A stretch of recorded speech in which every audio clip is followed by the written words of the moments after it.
জিকির কি আল্লাহ রাব্বুল আলামিন সর্বশ্রেষ্ঠ বলেছেন। এই জন্য আমরা কোরআন তেলাওয়াত করি দিনের ভিতরে মাত্র কয়েক মিনিট, না সারা 24 ঘন্টা পড়ি।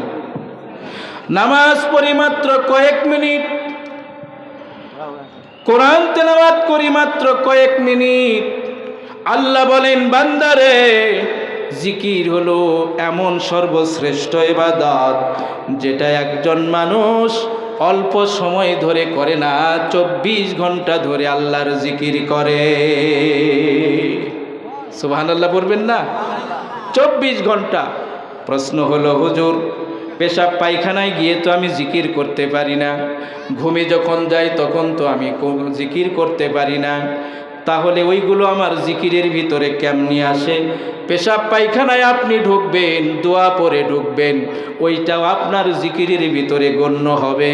আপনি যখন ঘুমাতে যাবেন, ঘুমানোর দোয়া পড়বেন, এশার নামাজ জামাতের সঙ্গে পড়বেন। আল্লাহর রসুল বলেছেন, এশার নামাজ যে জামাতে পড়ল, অর্ধরাত্রির সওয়াব দান করবেন কে? এরপরে তুমি ফজরের নামাজ আদায় করো। ফজরের নামাজ যখন আদায় করবা, আল্লাহর রসুল বলেছেন সারাটি রাত তোমার জন্য ইবাদতের ভিতরে গণ্য হয়ে যাবে।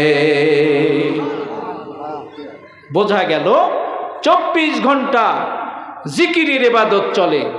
নামাজ কয়েক মিনিট, আমার আপনার কোরআন তেলাওয়াত কয়েক মিনিট পর্যন্ত চলে।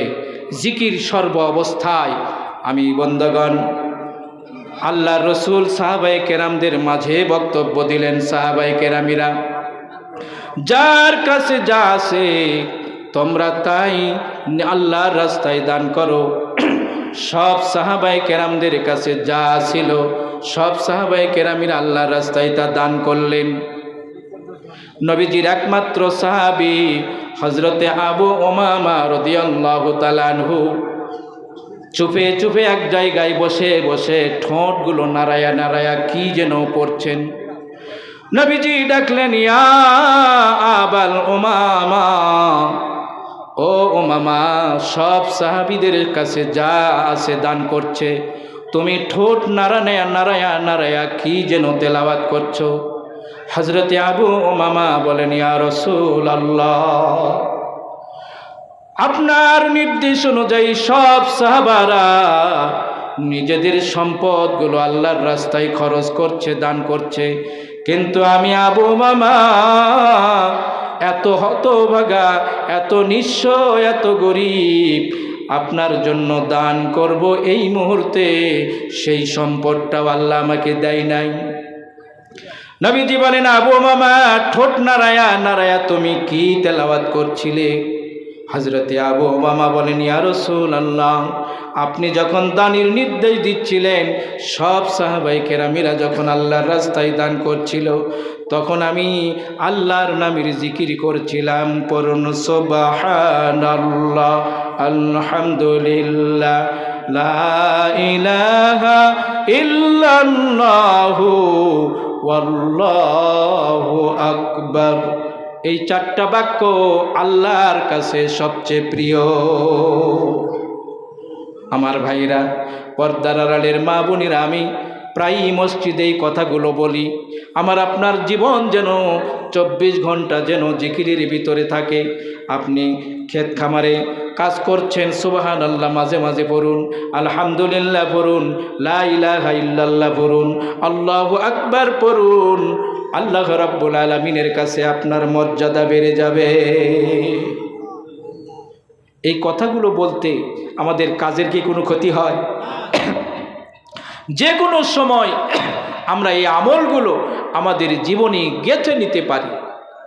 নবীজি বলেন, সূরা ইখলাস পড়ো, সময় লাগে মাত্র কয়েক সেকেন্ড। একবার যদি সূরা ইখলাস যদি পড়ো, 10 পারা আল্লাহর এই কোরআন পড়ার সওয়াব আল্লাহ তোমার আমল নামায় দিয়ে দিবে। সুলুসুল কোরআন, সূরা ইখলাস 2 বার পড়ো, 20 পারা, 3 বার পড়ো, 1 খতম কোরআন সওয়াব আল্লাহ পাক তোমার আমল নামায় দান করবেন। চিৎকার মেরে বলুন সুবহানাল্লাহ। মানুষ যেন আল্লাহর জিকির থেকে বিমুখ না হয়, এজন্য নবীজি আমাদেরকে এই ছোট্ট ছোট্ট দোয়াগুলো শিখাইয়া দিয়েছে।